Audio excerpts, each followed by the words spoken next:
High viewers, good afternoon. Welcome to profitmaster.in. ఇవాళ top business వెబ్సైట్స్లో పేపర్స్లో వచ్చిన కొన్ని బిజినెస్ హెడ్లైన్స్ గురించి మనం చూద్దాం. సో ఇవాళ మార్నింగ్ నుంచి అంతా హెక్టిక్ స్కెడ్యూల్గా ఉంది. రాత్రి నిన్న అరవింద్ ఫండమెంటల్స్ వెబినార్ అయింది. రాత్రి 7 నుంచి ఆల్మోస్ట్ రాత్రి 9:30 అనుకుంటే అది 10:30 అయింది. మంచి ఆడియన్స్ పార్టిసిపేషన్ ఉంది. అండ్ రీటైల్ ఇన్వెస్టర్స్లో అంటే నిన్న కూడా నేను చెప్పినట్టు చాలా అవేర్నెస్ వచ్చింది. గతంతో పోలిస్తే చాలా క్వశ్చన్స్, ఎక్సలెంట్ క్వశ్చన్స్ అడిగారు. అందుకే నిన్న ఆల్మోస్ట్ ఒక 3.5 hours సెషన్ కూడా పెద్దగా బోర్ అనిపించకుండా చాలా బాగా సెమినార్ అయిందని చెప్పుకోవచ్చు. సో మళ్ళీ రాబోయే రోజుల్లో కూడా ఇలాంటి సెషన్స్ మళ్ళీ మనం నిర్వహించుకునేందుకు ప్రయత్నం చేద్దాం. సో మీరందరూ కూడా ఈ అవకాశాన్ని వినియోగించుకుంటారని చెప్పి కోరుతున్నాను. అలాగే ఇవాళ మార్నింగ్ కూడా రాజేంద్ర ప్రసాద్ గారి session, 4th session technical trading technical analysis మీద, అది కూడా బాగా అయింది. 4th డే ఇవాళ, అంటే ఆల్మోస్ట్ సెకండ్ వీక్లోకి మనం ఎంటర్ అయ్యాము. సో మరికొంతమంది కూడా అడుగుతున్నారు టెక్నికల్ సెషన్స్ నిర్వహించమని చెప్పి. సో వాటిని కూడా మనం త్వరలో నిర్వహించే ప్లాన్ చేద్దాం. ఇక ఈరోజు చూస్తే సిఎన్బిసిలో first time Donald Trump mask వేసుకుని ఉన్న ఫోటో వచ్చింది. Trump wears corona virus mask publicly for the first time during visit Walter Reed military hospital. So ఇప్పటిదాకా ఎవరు డొనాల్డ్ ట్రంప్ అయిన మాస్క్ పెట్టుకోవడం చూడలేదు. ఇప్పుడు మనకు అవకాశం లభించింది. సో దీన్ని బట్టి మనం అర్థం చేసుకోవచ్చు కరోనా వైరస్ అనేది చివరికి డొనాల్డ్ ట్రంప్ను కూడా బాధించింది అని చెప్పి. ఎంతకాలం ఆయన పెద్దగా ఈ విషయాన్ని పట్టించుకోలేదు. బట్ ఫస్ట్ టైం ఆయన మాస్క్ వేసుకున్నారంటే కొద్దిగా టెన్షన్ పడాల్సిన టైం వచ్చిందేమో అన్నట్టు కనిపిస్తుంది. US corona virus cases continue record surge as some states consider rolling back reopening plans. So వాళ్ళు గతంలో ఏవైతే రీఓపెన్ చేయడానికి పర్మిషన్ ఇచ్చారో వాటిని మళ్ళీ రోల్ బ్యాక్ చేయాలన్న ఆలోచనలో కొన్ని రాష్ట్రాలు ఉన్నాయి. యూఎస్లో ఉన్న ఒక వార్త చూస్తున్నాం. అలాగే Trump says US China relationship is severely damaged, phase 2 trade deal not a priority. So చైనాతో ఏదైతే గొడవ నడుస్తుందో ఇప్పుడు అది కొద్దిగా తారాస్థాయికి చేరినట్టు కనిపిస్తుంది. అయితే నవంబర్లో వాళ్ళకి ఎలక్షన్స్ ఉన్నందుకు డొనాల్డ్ ట్రంప్ ఇలాంటి వ్యాఖ్యలు చేస్తున్నారా, నిజంగానే చైనాతో గొడవ పెట్టుకునేంత దమ్ము యూఎస్కి ఉందా లేదంటే అది ఒక debatable subject. But phase 2 deal not a priority అన్నారంటే సో మళ్ళీ కొద్దిగా ట్రేడ్ వార్ మళ్ళీ ఓపెన్ అవుతుందని అర్థం చేసుకోవాలి. ఇక bill gates వార్న్స్ against corona virus vaccine going to the highest bidder. So ఎవరైతే హైయెస్ట్ బిడ్డర్ ఉంటారో, అంటే నేను ఇమీడియట్గా నాకు ఏదో అవసరం వచ్చింది, కరోనా వైరస్ వ్యాక్సిన్ కావాలి, నేను 10,000 రూపాయలు ఇస్తానంటే నాకు వ్యాక్సిన్ ఇవ్వడం, లేదు ఇంకొకటి నాకంటే 15,000 రూపాయలు ఇస్తానంటే వాడికి వ్యాక్సిన్ ఇవ్వడం. అలా ఎవరు ఎక్కువ బిడ్ చేస్తారో వాళ్ళకి వ్యాక్సిన్ ఇవ్వడం కాకుండా ఎవరైతే జెన్యున్గా అవసరం ఉందో వాళ్ళకి వ్యాక్సిన్ అందేలా ప్రభుత్వాలు చర్యలు తీసుకోవాలి ఈ టైంలో అన్నది ఆయన చెప్పిన మాట. We will have a deadlier pandemic. ఒకవేళ ప్రభుత్వాలు అలా కనుక చేయకపోయినట్టయితే అది ఒక డెడ్లియర్ పాండమిక్గా పరిణమించబోతుంది అని చెప్పి బిల్ గేట్స్ నిన్న ఒక వ్యాఖ్య చేయడం చూస్తున్నాం. సో ఓవరాల్గా అది ఇంటర్నేషనల్ మార్కెట్స్లో నిన్న జరిగిన ఇష్యూ. ఇక డొమెస్టిక్ మార్కెట్స్కి వస్తే మనందరికీ తెలిసిందే, ఎకనామిక్ టైమ్స్లో ఇవాళ వాళ్ళకి న్యూస్ పేపర్ రాదు, ఒక మ్యాగజైన్ వస్తుంది. ఆ మ్యాగజైన్లో ఫస్ట్ పేజ్లో వెన్ లోన్స్ ఫ్రీజ్ ఎండ్స్, అంటే ఇప్పుడు మనకి ఆగస్ట్లో ఈ లోన్ ఫ్రీజ్ అంటే మారటోరియం అనేది రెండోసారి ఇచ్చిన మారటోరియం కూడా అయిపోతుంది. కొంతమంది డిసెంబర్ వరకు దీన్ని పొడిగిస్తారేమో అన్నది వినిపిస్తుంది కానీ but we're not sure about it. ఒకవేళ అలాంటి ఈఎంఐస్ మళ్ళీ ఆగస్టులో స్టార్ట్ అయితే ఎలాంటి మనం జాగ్రత్తలు తీసుకోవాలి, ఎలా మనం ఫైనాన్షియల్ ప్లాన్ చేసుకోవాలని వీళ్ళు ఇవ్వడం జరిగింది. అలాగే జాబ్ మార్కెట్ స్టేటస్ ఎలా ఉందన్న స్టోరీని కూడా కవర్ పేజ్లో వాళ్ళు ఇవ్వడం చూస్తున్నాం. సెకండ్ పేజ్లో చూస్తే RBI chief foresees more pain for banks. So Reserve Bank of India నిన్న గవర్నర్ చైర్మన్ ఒక కీలకమైన వ్యాఖ్య చేశారు. సభలో అంటే ఆన్లైన్ సెమినార్లో ఆయన మాట్లాడుతూ, banks in India already struggling with one of the world's worst loan ratios are set to face more pain as the coronavirus pandemic slams growth. The central bank chief warned urging lenders to gird up their defences. So మీరు అంటే ఇక్కడి నుంచి కూడా పరిస్థితి ఏమన్నా దిగజారితే మిమ్మల్ని మీరు రక్షించుకునేందుకు, ఆర్థిక వ్యవస్థను రక్షించేందుకు, మీ బ్యాంకులను కాపాడుకునేందుకు ముందస్తుగా సన్నద్ధం అవ్వండి అన్న ఒక వ్యాఖ్యను ఆయన చేయడం చూస్తున్నాం. The economic impact of the pandemic due to the lockdown and the anticipated post lockdown compression economic growth may result in higher non performing assets and capital erosion of the bank. So NPL పెరగచ్చు, capital erosion కూడా పెరగచ్చు. అందుకు తగ్గట్టు మీరు సిద్ధమవ్వండి. A recapitalisation plan for state run and private banks has therefore become necessary. So recapitalisation చేయాల్సిన అవసరం కూడా ఈ టైంలో ఏర్పడుతుందని ఒక వ్యాఖ్యలు ఆయన చేశారు. సో బ్యాంక్స్కి కొద్దిగా రీక్యాపిటలైజేషన్ చేస్తే నెగిటివ్ అన్న ఇది వినిపిస్తుంది. ఎందుకంటే ఇప్పుడు ఒక కంపెనీ ఏదన్నా ఒక 50 కోట్ల రూపాయలు లోన్ తీసుకుంటే వాళ్ళు వడ్డీ చెల్లించలేని పరిస్థితి, అసలు చెల్లించలేని పరిస్థితి ఉంటే వాటిని రీక్యాపిటలైజేషన్ చేస్తారు. సో రీక్యాపిటలైజేషన్ మళ్ళీ అధిక సమయం ఇవ్వడము, లేదంటే వడ్డీ రేట్లు తగ్గించాల్సి రావడము, లేదంటే బ్యాంక్స్ ఏదైనా హెయిర్ కట్ లాంటి తీసుకోవాల్సి రావడము, ఇవన్నీ చేయాల్సి ఉంటుంది. సో బ్యాంక్స్కి ఇది ఒక నెగిటివ్ సినారియో.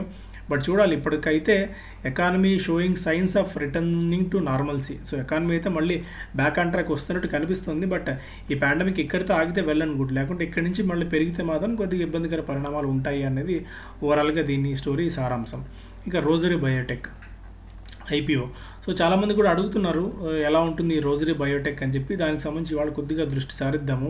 సో ఎకనామిక్ టైమ్స్లో చాలా ఇన్ డీటెయిల్డ్గా సింపుల్గా ఇచ్చారు. ఐపీఓ మార్కెట్ మనకి మళ్ళీ స్టార్ట్ అయింది. ఎస్బీఐ కార్డ్స్తో మనకి ముగిసింది ఈసారి ఐపీఓ మార్కెట్. బాగా అప్పటి నుంచి ఎగ్జాక్ట్లీ ఎస్బీఐ కార్డ్స్ ఎప్పుడైతే మార్కెట్లోకి ఎంట్రీ లిస్ట్ అవుతుందో అదే టైంలో నుంచి సెల్ ఆఫ్ మనం చూసాం. 500 కోట్ల ఐపీఓ ఇది రోజరీ ఐపీఓ. సో కోవిడ్ బ్లూస్లో అంటే కోవిడ్ టైంలో ఇప్పుడు చిక్కుకుంది. కాకపోతే ఐపీఓకి అంటే వాళ్ళు ఈ టైంలో కూడా ధైర్యంగా వస్తున్నారు ఐపీఓ కంటే. సో కొద్ది గొప్ప కాన్ఫిడెన్స్తో ఈ కంపెనీ ఉంది అని అర్థం చేసుకోవాలి. వాళ్ళ ప్రమోషన్ యాక్టివిటీస్ కూడా కొద్దిగా బ్రేక్ అయితే పడింది. బట్ చూడాలి ఎట్లా ఇది టర్న్అవుట్ అవుతుందో అని చెప్పి. Rossari Biotech is one of the largest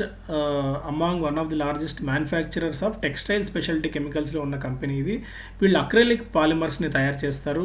and 3 segments, especially home, personal care and performance కెమికల్స్లో ఈ 3 విభాగాల్లో కంపెనీ ఉంది. ఇది కాకుండా textile speciality chemicals and animal health and nutrition ప్రోడక్ట్స్లో కూడా ఓవరాల్గా కంపెనీ సేవలు అందిస్తుంది. ద హోమ్ కేర్ సెగ్మెంట్ ఒకటే దాదాపు 47% దాకా ఉంది. టెక్స్టైల్ స్పెషాలిటీ 43-44% దాకా వాటాని ఇస్తుంటే అనిమల్ హెల్త్ కేర్ ఒక 9.5% దాకా ఓవరాల్ రెవెన్యూలో వీటి వాటా.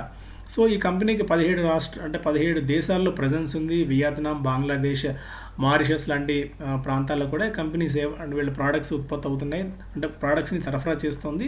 దాదాపు 2030 డిఫరెంట్ ప్రోడక్ట్స్ని వివిధ కేటగిరీల్లో కంపెనీ తయారు చేసి ఎగుమతి చేస్తూ, మార్కెట్ చేస్తూ, సేల్ చేస్తుంది అన్నది ఒక అంశం. అలాగే ద కంపెనీకి 2 చోట్ల R&D ఫెసిలిటీస్ ఉన్నాయి. అంటే రీసెర్చ్ అండ్ డెవలప్మెంట్ ఉన్నాయి. ఒకటి సిల్వాసాలో, అలాగే సెకండ్ ముంబైలో R&D ఫెసిలిటీస్ ఉన్నాయి. సో కంపెనీ పీర్స్ ఎవరు? లిస్టెడ్ స్పేస్లో ఈ కంపెనీకి ఆర్తి ఇండస్ట్రీస్, వినతి Organics, Atul, Galaxy Surfactants and fine Organics ఈ కంపెనీ పీర్ గ్రూప్లో ఈ కంపెనీతో పోటీ పడుతున్న కంపెనీలు. అండ్ ఈ కంపెనీస్ పీఈ కూడా ఆల్మోస్ట్ 20 to 35 పీఈలో కంపెనీస్ అన్ని ట్రేడ్ అవుతూ వస్తున్నాయి. అండ్ రోసరీ 31 పీఈతో ఈసారి మార్కెట్లోకి వచ్చింది. అంటే 31 పీఈ, 20 to 35 పీఈలో కంపెనీస్ ఆల్రెడీ ట్రేడ్ అవుతుంటే ఇది 31 పీఈతో మార్కెట్స్లోకి వచ్చింది ఆ ప్రైస్ డిటర్మైన్ చేసుకుంటూ. ఇక హోమ్ అండ్ పర్సనల్ కేర్ సెగ్మెంట్లో అండ్ పర్ఫార్మెన్స్ కెమికల్ సెగ్మెంట్లో ఈ MNCs like Merck, BASF, Wacker, AG అన్న కంపెనీ నుంచి వీళ్ళకి పోటీ ఉంది. అలాగే డొమెస్టిక్ ప్లేయర్స్లో Aarti, Galaxy Surfactants and Atul companies నుంచి కంపెనీ పోటీ ఉంది. అండ్ టెక్స్టైల్ స్పెషాలిటీ కెమికల్ స్పేస్లో కూడా కాంపిటీషన్ కాస్త ఎక్కువగానే ఉంది. Archroma, CHT, Croda International, Huntsman Corporation, Cargill India, Zydus AH, Bayer animal health and Boehringer Ingelheim animal health are some of its competitors in the animal nutrition products సెగ్మెంట్లో వీళ్ళకి పోటీ ఉంది. ఏంటి ఇప్పుడు ఇది ఐపీఓ ఎట్లా అంటే 2 మార్గాల్లో వస్తున్నారు. ఒకటి offer for sale and promoters కొద్దిగా వాటా అమ్ముతున్నారు. ప్రమోటర్స్ దగ్గర ఉన్న ఆల్మోస్ట్ 1,05,00,000 షేర్లని, ఈక్విటీ షేర్స్ని అమ్ముతుంటే ఇందులో అంటే ఓవరాల్గా 1,05,00,000 షేర్లు అమ్ముతున్నారు. ఇందులో 52,50,000 షేర్లేమో ఎడ్వర్డ్ మెంజెస్ అనే కంపెనీ అమ్ముతుంది. అంటే ఆల్రెడీ కంపెనీలో వాటా ఉన్నది. అండ్ మరొక 52,50,000 షేర్లను సునీల్ చారి అమ్ముతున్నారు. ఇద్దరు కలిసి 1,05,000 షేర్లు, అంటే 1,05,00,000 షేర్లని ఈ ఐపీఓ ద్వారా కంపెనీ అమ్ముతుంది. And the company would also raise 50 crores in fresh capital. 50 కోట్లు ఫ్రెష్ క్యాపిటల్ ద్వారా రైజ్ చేస్తుంది. ఇప్పటికే ప్రీ ఐపీఓ ప్లేస్మెంట్స్లో దాదాపు 100 కోట్ల రూపాయల ప్రైవేట్ ప్లేస్మెంట్స్ ద్వారా కంపెనీ సమీకరించింది. ఆ ప్రైవేట్ ప్లేస్మెంట్ ద్వారా షేర్లు కొన్న వాళ్ళలో Malabar India fund, Axis new opportunities alternate investment fund 1, Mirae asset mid cap fund, Sundaram mutual fund and Sundaram select micro cap series 14, IIFL special opportunities fund series 4 ఇలా ఈ కంపెనీస్ అన్నీ ఉన్నాయి. అంటే ఐపీఓకి వచ్చే ముందు సో ప్రైవేట్ ప్లేస్మెంట్ ద్వారా కూడా కంపెనీస్ కొన్ని మ్యూచువల్ ఫండ్స్కి ఆర్ఎల్స్ ఆల్టర్నేట్ ఇన్వెస్ట్మెంట్ ఫండ్స్కి వాళ్ళకి హెచ్ఎన్ఐస్కి కూడా కంపెనీ అమ్మేందుకు అవకాశం ఉంటుంది. కొద్దిగా తక్కువ ప్రైజింగ్కి వాళ్ళు ఇస్తారు. అండ్ దానితో ఏంటంటే ఒకవేళ ఐపీఓకి బాగా ఫ్రెండ్సీ ఉంటే అలాట్మెంట్లో మనకి రెగ్యులర్గా మనతో పాటు అలాట్ చేసుకుంటే వాళ్ళకి డబ్బులు రావు, అంటే వాళ్ళకి షేర్స్ అలాట్ కావు. అందుకని ముందే ప్రీ ఐపీఓ ప్లేస్మెంట్ ద్వారా చేస్తే ఏంటంటే కంపెనీ కాన్ఫిడెన్స్ వస్తుంది, ఇన్వెస్టర్స్ కూడా కాన్ఫిడెన్స్ వస్తుంది. And how is the company fundamentally placed? Company revenue బాగా ఉంది, యాన్యువల్ గ్రోత్ ఆల్మోస్ట్ 42% దాకా లాస్ట్ ఒక 3 ఇయర్స్లో కంపెనీ ఉంది. అంటే 42% దాకా గ్రోత్ని అనౌన్స్ చేస్తుంది. అండ్ ఎబిట్టా కూడా ఇదే టైంలో 56-57% దాకా ఎబిట్టా కంటిన్యూ చేస్తుంది. అండ్ ప్రాఫిట్ ఆఫ్టర్ ట్యాక్స్ 60% దాకా పెరిగింది ఈ లాస్ట్ ఒక 3 ఇయర్స్ కాలంలో. Rosary reported return on net worth 32% return on net worth ఉంది. అండ్ ఓవరాల్గా ROC return on capital employed 25% దాకా ఉంది. సో ఓవరాల్గా ఫండమెంటల్గా చూసుకున్నట్టయితే కంపెనీ ఫండమెంటల్లీ చాలా స్ట్రాంగ్గానే నెంబర్స్ని బట్టి అర్థమవుతుంది. దీనికి తోడు ఈ మధ్యకాలంలో డిస్ఇన్ఫెక్టర్స్కి, ఇన్ఫెక్టెంట్స్, శానిటైజర్ కూడా బాగా డిమాండ్ ఉంది. ఈ స్పెషాలిటీ కెమికల్స్లో ఉన్న కంపెనీ వాటిని కూడా బాగా అమ్ముతుంది. కాబట్టి ఇది ఒక రకంగా కంపెనీకి కోవిడ్ అనేది కలిసి వచ్చే సమయం. అయితే దీనివల్ల దీర్ఘకాలంలో ప్రయోజనం ఉండకపోయినప్పటికీ తాత్కాలికంగా కంపెనీకి బెనిఫిట్ అయ్యే అంశంగా దీన్ని మనం చెప్పుకోవచ్చు. ఇది కాకుండా మ్యానుఫ్యాక్చరింగ్ ఇన్-హౌస్ మ్యానుఫ్యాక్చరింగ్ చేస్తుంది మోస్ట్ ఆఫ్ ది ప్లాంట్స్ సిల్వాసాలో. అండ్ కొత్తగా currently setting up another manufacturing facility in Dahej, గుజరాత్లో ఉన్న దహేజ్లో మరొక ఉత్పత్తి కేంద్రాన్ని కంపెనీ నెలకొల్పుతోంది. అండ్ ఇదేంటంటే deep water multi cargo port of Dahej. దీనివల్ల ఏంటంటే కాస్ట్ కలిసి వస్తుంది, లాజిస్టికల్ అడ్వాంటేజ్, అంటే ఇతర దేశాలకు పంపించేందుకు సులువుగా డీప్ వాటర్ పోర్ట్లో ఇది ఉంటుంది. కాబట్టి ఇతర దేశాలకి అంటే వాళ్ళకున్న అయితే చాలా కంట్రీస్కి కంపెనీ పంపిస్తుంది. కాబట్టి అక్కడి నుంచి అట్టే సులువుగా పంపించేందుకు 17 కంట్రీస్కి ఎక్స్పోర్ట్ చేస్తుంది. కాబట్టి సులువుగా పంపించేందుకు కూడా అవకాశం ఉంటుంది, ఖర్చులు కూడా తగ్గేందుకు అవకాశం కంపెనీకి ఉంటుంది. అండ్ ఇంకొక అంశం valuations point of view. And దీనికి తోడు it plans to venture into construction chemicals market and water treatment ఫార్ములేషన్స్లోకి కూడా కంపెనీ ఎంటర్ అవుతుంది. సో అదొక మేజర్ అంశంగా చెప్పుకోవచ్చు. సో వాల్యుయేషన్స్ ఎలా ఉన్నాయి కంపెనీకి? సో ఇంతకుముందు కూడా నేను చెప్పుకున్నట్టు వాల్యుయేషన్స్ పాయింట్ ఆఫ్ వ్యూలో 31 PEలో కంపెనీ అడుగుతోంది. ఇదే స్పేస్లో ఉన్న కంపెనీస్ అన్ని కూడా పీర్ కంపెనీస్ అన్ని కూడా 27 PEతో ట్రేడ్ అవుతూ వస్తున్నాయి. కాబట్టి కొద్దిగా వాల్యుయేషన్స్ పాయింట్ ఆఫ్ వ్యూలో కాస్త ఎక్స్పెన్సివ్గా కంపెనీ ఉంది. So short term investors listing gains కోసం అప్లై చేసుకునేందుకు కూడా ఉంది. ఎందుకంటే లిస్టింగ్ గెయిన్స్ కూడా కొద్దిగా వచ్చినా రావచ్చు. ఎందుకంటే మార్కెట్స్ ఇక్కడ నుంచి బాగా కరెక్ట్ అవ్వకపోతే ఇదే మొమెంటంను కానీ కంటిన్యూ చేసినట్టయితే షార్ట్ టర్మ్ ఇన్వెస్టర్స్కి లిస్టింగ్ గెయిన్స్ వస్తాయి. అలాగే లాంగ్ టర్మ్ ఇన్వెస్టర్స్ ఎవరైనా చూస్తే లాంగ్ టర్మ్ ఈ స్టాక్ని హోల్డ్ చేసుకున్నట్టయితే ఇక్కడ నుంచి గ్రోత్ పొటెన్షియల్ కూడా బాగా ఉండే అవకాశం ఉంటుంది. ఎందుకంటే డెట్ ఈక్విటీ పాయింట్ ఆఫ్ వ్యూలో చూస్తే 0.3% మాత్రమే డెట్ ఈక్విటీ రేషియో ఉంది. సో అట్లీస్ట్ మనకు 0.5 నుంచి 1% వరకు మనకు డెట్ ఈక్విటీలో డెట్ ఉన్న మనం అంత ఆందోళన పడాల్సిన అవసరం లేదు. సో 0.3% మాత్రమే ఉంది. సఫిషియెంట్ క్యాష్ కూడా కంపెనీకి ఉంది. కాబట్టి వాల్యుయేషన్స్ పాయింట్ ఆఫ్ వ్యూలో చాలా స్ట్రాంగ్ వికెట్ మీద ఈ కంపెనీ ఉంది అనడంలో ఎలాంటి సందేహం మనకి లేదు. Rosary Biotech company. ఇక గ్రే మార్కెట్ ఏం సూచిస్తుంది? సో గ్రే మార్కెట్లో ఆల్మోస్ట్ 30-35% దాకా ప్రీమియం ఈ కంపెనీకి ఉంది. అంటే ఆల్మోస్ట్ మనకి ఒక 140 రూపీస్ దాకా ప్రీమియం ఉంది అని చెప్పి ప్రైమరీ మార్కెట్లో అర్థమవుతుంది.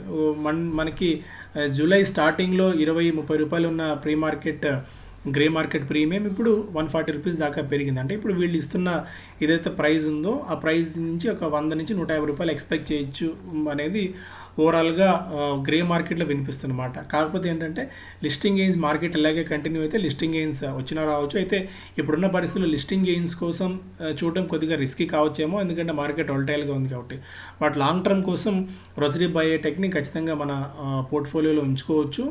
లేదు ఎందుకు వచ్చిన రిస్క్ అనుకుంటే మార్కెట్లో లిస్ట్ అయిన తర్వాత అప్పుడు మనం కన్సిడర్ చేయొచ్చు. బట్ లిస్టింగ్ గెయిన్స్ మాత్రం వచ్చే అవకాశాలు కనిపిస్తున్నాయి going by the economic times report.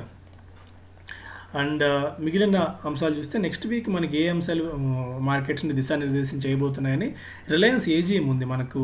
If I'm not wrong 18th అనుకుంటాను, రిలయన్స్ 15th మనకి రిలయన్స్ ఏజీఎం ఉంది. సో ఏజీఎం టైంలో స్టాక్ సాధారణంగా కొద్దిగా పెరుగుతూ వస్తుంది, ఎందుకంటే ఏదైనా కీలక ప్రకటన ముఖేష్ అంబానీ ఎందులో చేయబోతారా, జియో నుంచి ఇప్పటికే పెద్ద ఎత్తున వాళ్ళకి 1,50,000 కోట్ల రూపాయల మేర నిధులు సమీకరించారు కాబట్టి ఫ్యూచర్ ప్రాస్పెక్ట్స్ ఏమైనా ఆయన అనౌన్స్ చేస్తారా అన్నది మార్కెట్ కీన్గా అబ్జర్వ్ చేస్తుంటుంది. కాబట్టి so next week Reliance AGM అనేది మెయిన్గా అంతవరకు మార్కెట్లకు దిశానిర్దేశం చేసే అవకాశం ఉంది. అండ్ దీనికి తోడు మనకి నెక్స్ట్ వీక్ రిజల్ట్స్ కూడా ఉన్నాయి. IT companies Infosys, Wipro, HCl tech results కూడా ఉన్నాయి కాబట్టి సో మార్కెట్స్ ఈవెన్ ఫుల్ వీక్గా ఉండబోతోంది నెక్స్ట్ వీక్ అంతా కూడా. సో గోల్డ్ ప్రైస్ 25% దాకా ఈ ఇయర్లో పెరిగాయి. కొంతమంది ఈ మినిమం అంటే మనం కూడా ఇప్పటికీ చాలాసార్లు చెప్పాం 5 నుంచి 10% దాకా మన పోర్ట్ఫోలియోలో గోల్డ్కి అలొకేట్ చేయొచ్చు అని చెప్పి. So multi asset allocation mutual fund అనేది కొత్తగా ఇప్పుడు ఈ మధ్య వస్తుంది. అందులో ఓపెన్ ఎండెడ్ హైబ్రిడ్ ఫండ్స్ ఇవి 3 డిఫరెంట్ కేటగిరీస్లో వీళ్ళు ఇన్వెస్ట్ చేస్తారు. మినిమం అలొకేషన్ అట్లీస్ట్ 10% ఈచ్లో ఉంటుంది. అందులో ఈక్విటీలో 10%, డెట్లో 10%, గోల్డ్లో 10% దాకా ఈ పోర్ట్ఫోలియో ఇన్వెస్ట్మెంట్ చేస్తారు. Tata multi asset opportunities fund అనేది Tata multi asset opportunities fund ఏం చేస్తుందంటే గోల్డ్లో కాకుండా సిల్వర్, కాపర్, నికెల్, మస్టర్డ్ సీడ్స్లో కూడా ఇన్వెస్ట్ చేస్తుంది. బట్ ఇవి అంత గొప్పగా రిటర్న్స్ ఇవ్వలేదు, అంత కన్సిడర్ చేయకపోవచ్చు అని చెప్పి కొంతమంది అనలిస్టులు కూడా చెప్తున్నారు. So just for information I'm sharing this new mutual fund. అది ఓవరాల్గా ఇది మేజర్గా ఈరోజు ఈ వారం ఉన్న అంశాలు అండ్ వచ్చే వారం మార్కెట్లో ప్రభావితం చేసే అంశాలు. So thank you so much. Have a great and beautiful Sunday.